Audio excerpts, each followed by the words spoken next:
naman din sa Dunbaco.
Pagkahoy, 2 taon lang, malaki na 2 taon, sira na,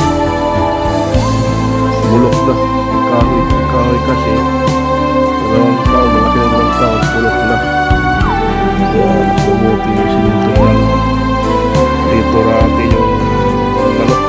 Ay naubos na, naubos yung manok, kinain ng aso, naulo yung aso. Sa aso na kaubos na yung liro para yung aso di na maklusot. Ang kintang aso, inubos yung manok. So, yan na. Yan yung San Francisco.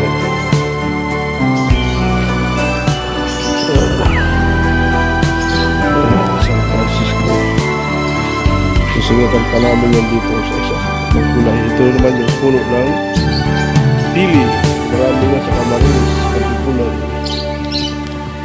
Pili. Sarap mamuhay dito. Tahimik.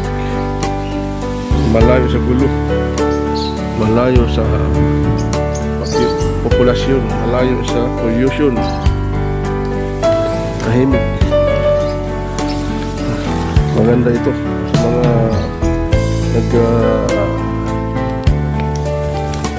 for good from abroad. Retirement plan. Ito mga ng retirement plan. Pagpatanda na dito na lang. Magtatanim ng kamote. Ito yung langka. Galing ito sa buyog. Binili ko sa buyog Leyte. Sweet jackfruit. Sabi nila 3 years lang daw. Nagbubunga na pero ito 3 years na. Ganito pa lang kasi problema kasi yung lupa. Yung lupa kasi puro gamot ng nyug. Gamot ng nyug. Ang galing ito ang buyog. 3 years na. Ito pa lang. Actually, 10 to sila lang nabuhay na 10 sila lang nabuhay. Yung pili rin. Galing ang buyog Leyte. Yung pili lahat buhay. Buhay lahat yung pili galing ang buyog Leyte. So ayan. Sabi na 3 years din daw yung bubunga na. Pero ngayon 3 years wala pa. Kasi nga sa lupa. Problema sa lupa. Puro nyugan. Puro gamot ng nyug. Kaya nahihirapan mabuhay. So ito, sarap mabuhay dito sa gubat. Dito ito sa Northern Samar, Patraman. Jungle in Northern Samar.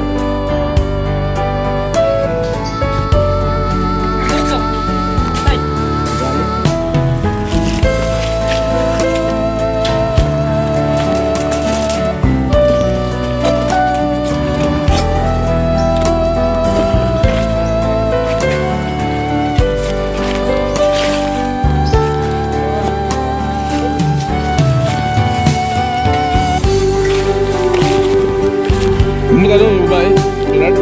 Tumingin? Wala? Maarte babae, dapat sa pagpagin.